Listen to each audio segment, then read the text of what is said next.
ವೀಕ್ಷಕರೇ ನಮಸ್ತೆ. ಇವಾಗ ತುಂಬ ಜನ ಬೈಕ್ ಟ್ಯಾಕ್ಸಿನ ಓಡಿಸ್ತಾ ಇದ್ದಾರೆ. ಅದ್ರ ಜೊತೆಗೆ ಬೈಕ್ ಟ್ಯಾಕ್ಸಿ ತುಂಬ ಜನ ಕೂಡ ಹೋಗ್ತಾ ಇದ್ದಾರೆ. ಬೈಕ್ ಟ್ಯಾಕ್ಸಿ ಕ್ಯಾಪ್ಟನ್ಸ್ ಆಗಿರ್ಬೋದು ಅಥವಾ ಬೈಕ್ ಟ್ಯಾಕ್ಸಿಯಲ್ಲಿ ಡ್ರಾಪ್ಗಳನ್ನ ತಗೊಳ್ಳೋವಂಥವ್ರು ಆಗಿರ್ಬೋದು. ರೀಸೆಂಟಾಗಿ ಒಂದು ಆಕ್ಸಿಡೆಂಟ್ ಬಗ್ಗೆಯೂ ನೀವು ಕೂಡ ಎಲ್ಲ ನ್ಯೂಸ್ಗಳಲ್ಲೂ ಕೂಡ ನೋಡಿರ್ತೀರ. ಏನೋ ಮಂಡಿ ಚಿಪ್ಪೆ ಹೋಗೋದಾಗಿರ್ಬೋದು, ತುಂಬ ಗಾಯಗಳಾಗಿ ಆಕ್ಸಿಡೆಂಟ್ ಆಗಿ ಅವ್ರಿಗೆ ಆಪ್ರೇಷನ್ಗಳು ಕೂಡ ಆಗಿದೆ. ಅದ್ರ ವಿಚಾರವಾಗಿ ಮಾತಾಡೋಕ್ಕೆ ನಮ್ಮ ಜೊತೆಗೆ ಸೋಮಶೇಖರ್ ಇದ್ದಾರೆ. ಸರ್ ನಮಸ್ತೆ. ನಮಸ್ಕಾರ. ನಿಮಗೂ ಕೂಡ ಅದು ಮಾಹಿತಿ ಗೊತ್ತಿರುತ್ತೆ. ನಿಮಗೂ ಕೂಡ ಅವ್ರು ಕಾಲ್ ಮಾಡಿದ್ರು. ಏನಂತ ಹೇಳಿದ್ರು ಸರ್ ಅವರು ಕಾಲ್ ಮಾಡಿದ್ರು? ನೀವು ಈಗಲೇ ಹೇಳ್ದಂಗೆ ಬೈಕ್ ಟ್ಯಾಕ್ಸಿಗಳಲ್ಲಿ ತುಂಬ ಜನ ಓಡಾಡ್ತಿದ್ದಾರೆ ಪ್ರಯಾಣಿಕರುಗಳು, ಮತ್ತು ಬೈಕ್ ಟ್ಯಾಕ್ಸಿನೂ ಕೂಡ ರನ್ ಮಾಡ್ತಾ ಇದ್ದಾರೆ ಅಂತ ಏನು ಹೇಳಿದ್ರಲ್ಲ. ಫಸ್ಟ್ ಆಫ್ ಆಲ್ ಇದೇ ನಮಗೆ ಬೇಸರ ಆಗಿರೋದು. ಯಾಕೆ ಅಂದರೆ ನೀವೇ ನೋಡಿ, ಹೈಕೋರ್ಟು ಡಬಲ್ ಬೆಂಚಲ್ಲಿ ಇನ್ನೂ ಕೂಡ ಬೈಕ್ ಟ್ಯಾಕ್ಸಿನ ನೀವು ರನ್ ಮಾಡಿ ಅಂತ ಎಲ್ಲೂ ಹೇಳಿಲ್ಲ. ಜಸ್ಟ್ ಬರೀ ಏರಿಂಗ್ ಡೇಟ್ ನಡೀತಾ ಇದೆ. ಸುಮ್ಮನೆ ಇವರೇನೇ ಸಂಸ್ಥೆಗಳು ಏಕಾಏಕಿ ಕಾನೂನು ನಿಯಮನ ಉಲ್ಲಂಘನೆ ಮಾಡಿಕೊಂಡು ಬೈಕ್ಗಳನ್ನ ಟ್ಯಾಕ್ಸಿ ರೂಪದಲ್ಲಿ ರನ್ ಮಾಡೋವಂಥ ರೀತಿಲಿ ಮಾಡಿಬಿಟ್ಬಿಟ್ಟಿದ್ದಾರೆ. ಇದನ್ನು ಯಾರು ಹೇಳೋರು ಇಲ್ಲ, ಕೇಳೋರು ಇಲ್ದಿರೋಂಥ ಸ್ಥಿತಿ ಆಗ್ಬಿಟ್ಟಿದೆ. ಈ ಪ್ರಯಾಣಿಕರಿಗೆ ಏನಾಗ್ಬಿಡುತ್ತೆ, ಅಯ್ಯೋ ನಂಗೆ ಟೈಮ್ ಸೇವ್ ಆಗಿಬಿಡುತ್ತೆ, ಎಲ್ಲ ಒಂದು 10-20 ರೂಪಾಯಿ ಕಮ್ಮಿ ಆಗಿಬಿಡುತ್ತೆ, ಬಿಡು ಬೈಕಲ್ಲಿ ಹೋಗ್ಬಿಡೋಣ, ನಮಗೇನು ಅವ್ರು ಏನಾದರೂ ಮಾಡ್ಕೊಳ್ಳಿ, ಅದು ಕೋರ್ಟ್ ಇದೆ, ಕೇಸ್ ಇದೆ, ಆ ಬೈಕ್ ಅವ್ರು ಉಂಟು, ಆಟೋ ಡ್ರೈವರ್ಗಳು, ಕ್ಯಾಬ್ ಡ್ರೈವರ್ಗಳು ಅವ್ರು ಕಿತ್ತಾಡ್ಕೊಳ್ಳೋರು ಉಂಟು, ನನಗೇನು ಬೇಕು, ನಾನು ಇಲ್ಲಿಂದ ಅಲ್ಲಿ ಹೋಗ್ಬಿಡ್ಬೇಕು ಅನ್ನೋ ಒಂದು ತಾರಾತುರಿಯಲ್ಲಿ ಪ್ರಯಾಣಿಕರುಗಳು ಕೂಡ ಇವತ್ತು ಮೆಂಟಲಿ ಫಿಕ್ಸ್ ಆಗಿಬಿಟ್ಟಿದ್ದಾರೆ. ಹಂಗಾಗಿ ಏನಾಗ್ತಾ ಇದೆ, ಇನ್ನೂ ಹೈಕೋರ್ಟಿಂದ ಆದೇಶನೇ ಬಂದಿಲ್ಲ, ಇವ್ರುಗಳು ಸುಖ ಸುಮ್ಮನೆ ಬೈಕನ್ನು ಟ್ಯಾಕ್ಸಿ ಅನ್ನೋ ರೀತಿಲಿ ಸರ್ವಿಸ್ ಕೊಡ್ತಾ ಇದ್ದಾರೆ. ನೋಡಿ, ಈಗ ನೀವು ಹೇಳಿದ್ರಲ್ಲ ಯಾವುದು ಮಂಡಿ ಚಿಪ್ಪು ಪುಡಿ ನೋಡಿ, ಅದ್ರ ಸಂಬಂಧ ಪಾಪ ನನಗೆ ಅವರೇ ಫೋನ್ ಮಾಡಿದರು. ನನಗೆ ಅವ್ರು ಯಾರು ಮಂಡಿ ಚಿಪ್ಪು ಏಟ್ ಮಾಡ್ಕೊಂಡಿದ್ರು ಅವರೇ ನನಗೆ ಖುದ್ದಾಗಿ ಫೋನ್ ಮಾಡಿ ಮಾತಾಡಿದ್ರು. ಸರ್, ಈ ಥರ ಹಿಂಗೆ ಆಸ್ಪತ್ರೆಯಲ್ಲಿ ಹೆಚ್ಚು ಕಡಿಮೆ ಒಂದು 4 ಲಕ್ಷ ರೂಪಾಯಿ ಅವ್ರಿಗೇನೋ ಇಲ್ಲಿವರೆಗೂ ಬಿಲ್ ಆಗಿದೆ, ಇನ್ನೂ ಜಾಸ್ತಿ ಆಗೋವಂಥ ಚಾನ್ಸಸ್ ಇದೆ, ಮತ್ತು ಈ ಥರ ಆಗಿದೆ ಸರ್, ನಾವೇನು ಮಾಡ್ಬೋದು ಅಂತ ಕೂಡ ಅವರು ಕೂಡ ಕೇಳಿದ್ರು.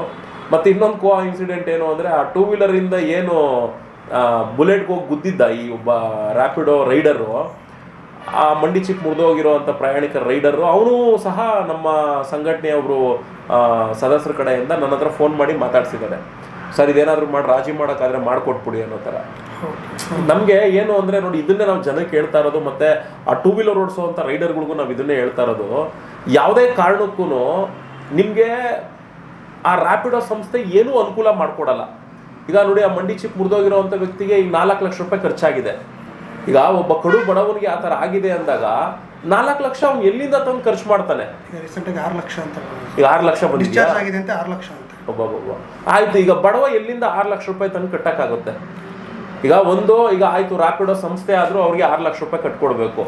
ನೀವೇನೇ ಮಾಡಿ ಸರ್, ನೀವು ಎಷ್ಟೇ ಹೇಳಿ, ಅವರು ಪ್ರಯಾಣಿಕರಿಗೆ ಈ ಥರ ಘಟನೆ ಆಗಿದೆ, ಇದೆಲ್ಲ ಸೋಷಿಯಲ್ ಮೀಡಿಯಾದಲ್ಲಿ ಹರಿದಾಡ್ತಿದೆ, ಮಾಧ್ಯಮದಲ್ಲಿ ಬರ್ತಾ ಇದೆ, ಈ ಥರ ಪ್ರಯಾಣಿಕರಿಗೆ ಹಿಂಗಾಗಿದೆ, ಆ ಪ್ರಯಾಣಿಕನೇ ಖುದ್ದು ಆ ಸಂಸ್ಥೆಗೆ ಫೋನ್ ಮಾಡಿ ಹೇಳಿದ್ರು ಇವರು ಆ ಸಂದರ್ಭದಲ್ಲಿ ಅವ್ರಿಗೆ ರಿಯಾಕ್ಟ್ ಮಾಡ್ಬಿಟ್ಟು ಸುಮ್ಮನಾಗ್ಬಿಡ್ತಾರೆ ಹೊರತು, ಇದು ನಮಗೆ ಗೊತ್ತೇ ಇಲ್ಲ ಅನ್ನೋ ರೀತಿಯಲ್ಲಿ ಆ ಸಂಸ್ಥೆಗಳು ಮಾತಾಡ್ತವೆ.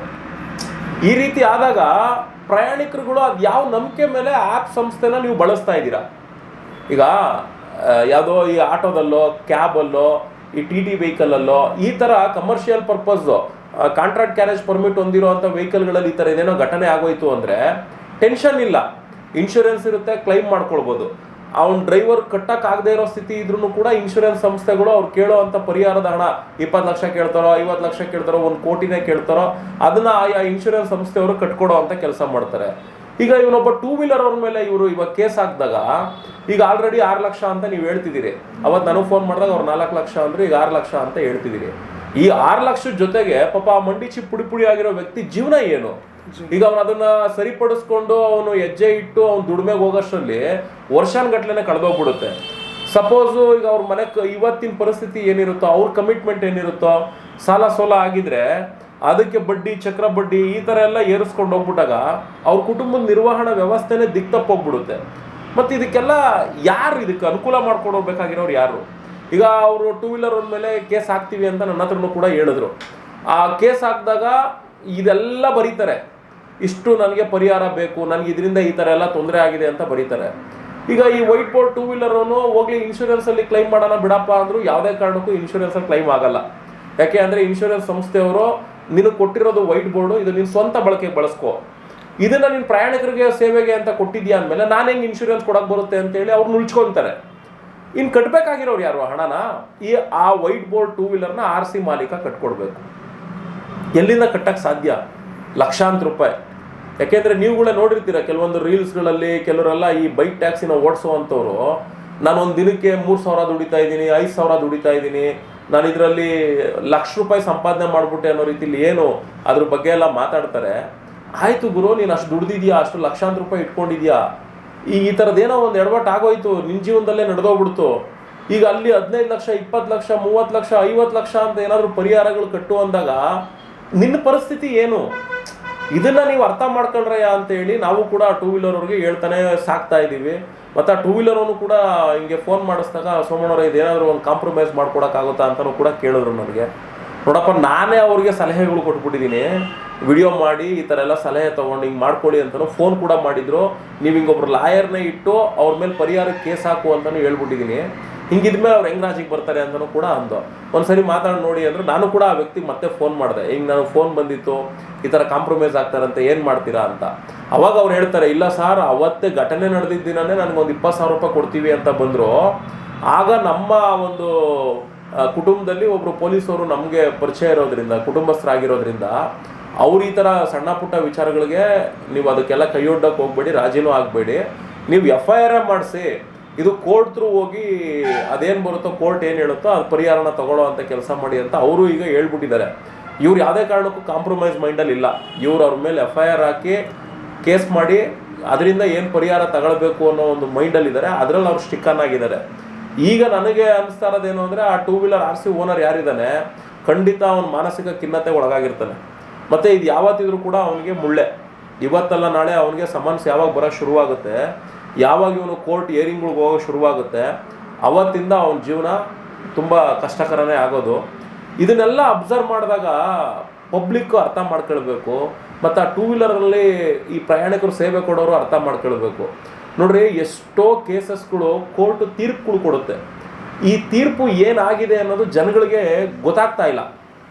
ಗೊತ್ತಾಗದೇ ಇರೋದ್ರಿಂದ ಏನಾಗ್ತಾ ಇದೆ, ಇಂಥ ಒಂದು ಅಕ್ರಮ ಚಟುವಟಿಕೆಗಳಲ್ಲಿ ಜನ ಜಾಸ್ತಿ ಭಾಗಿಯಾಗ್ತಾ ಇದ್ದಾರೆ. ಈ ಥರದ ವಿಚಾರಗಳಲ್ಲಿ ಯಾವುದಾದ್ರೂ ಒಂದು ಜಡ್ಜ್ಮೆಂಟ್ಗಳು ಬರ್ತಾ ಇರ್ತಾವಲ್ಲ, ಅದ್ರ ಬಗ್ಗೆ ವಿಶ್ಲೇಷಣೆ ಜನಕ್ಕೆ ಗೊತ್ತಾಗುವಂಥ ರೀತಿಲಿ ಆಗ್ಬಿಟ್ರೆ ಜನಕ್ಕೂ ಕೂಡ ಕಾನೂನು ಮೇಲೆ ಒಂದು ಗೌರವ, ಒಂದು ಭಯ ಎಲ್ಲ ಬರ್ತದೆ.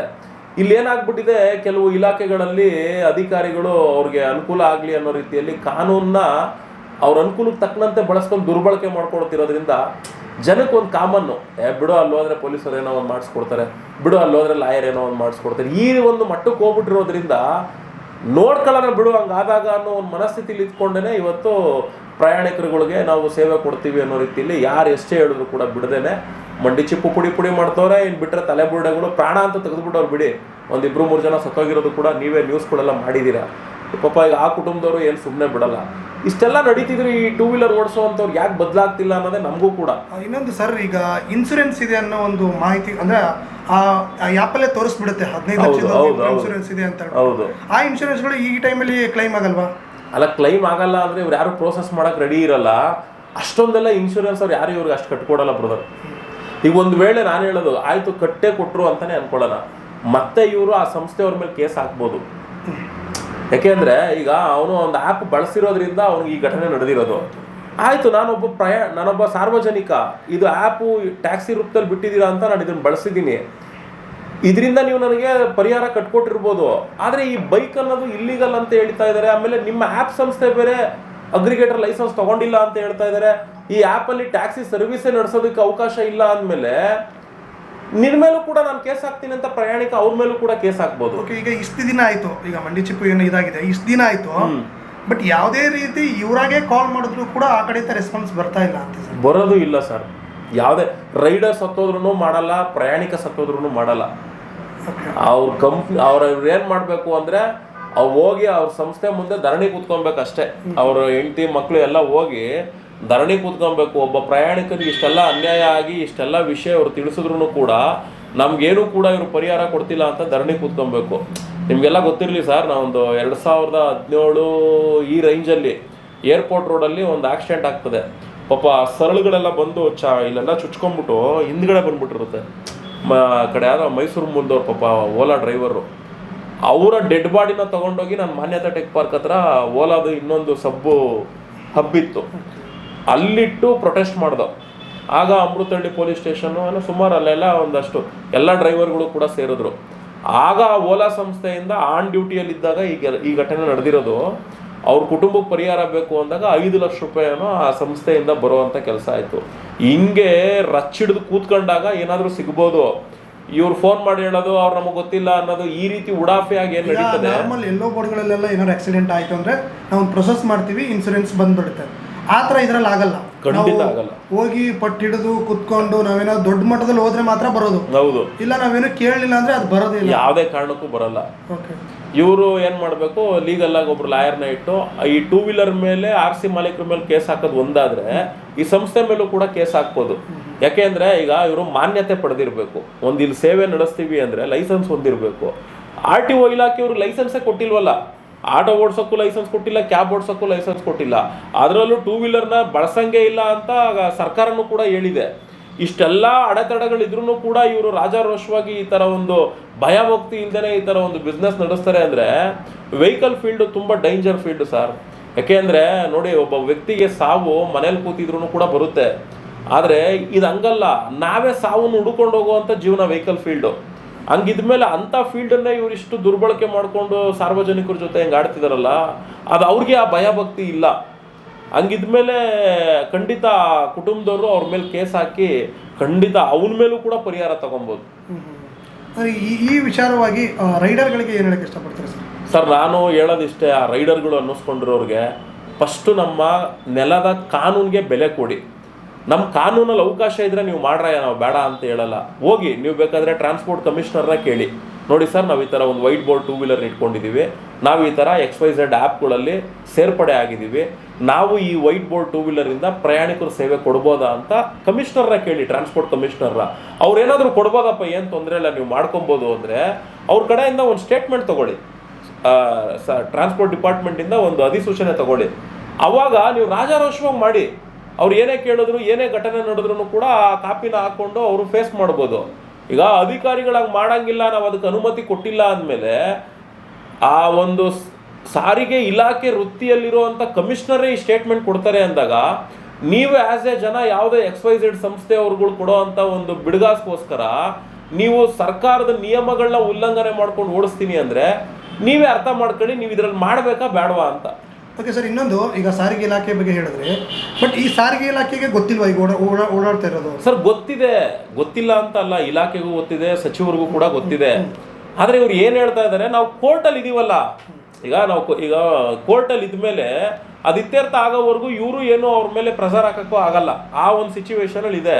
ಈ ಕಡೆ ಕೋರ್ಟ್ ತೀರ್ಪು ಬರಬೇಕು. ಈಗ ಜಡ್ಜ್ಗಳು ಬೇರೆ ಏನೋ ವರ್ಗಾವಣೆ ಆಗಿದ್ದಾರೆ ಅಂತ ಕೇಳ್ಪಟ್ಟು, ಈಗ ನನ್ನ ಪ್ರಕಾರ ಏನೋ ಈ ಜನವರಿ ಎಂಡಲ್ಲಿ ಬರ್ಬೋದು ಒಳ್ಳೆ ಸುದ್ದಿ ಅಂತ ಅಂದಿದ್ದಾರೆ. ನೋಡಬೇಕು, ಯಾಕೆಂದರೆ ಜಡ್ಜ್ಗಳು ಬಂದು ಅದಕ್ಕೇನು ಸ್ಟೇಟ್ಮೆಂಟ್ ಕೊಡ್ತಾರೋ ಗೊತ್ತಿಲ್ಲ. ಅದಕ್ಕೋಸ್ಕರ ನಾವು ಕೂಡ ಎಲ್ಲ ಎದುರು ನೋಡ್ತಾ ಇದ್ದೀವಿ.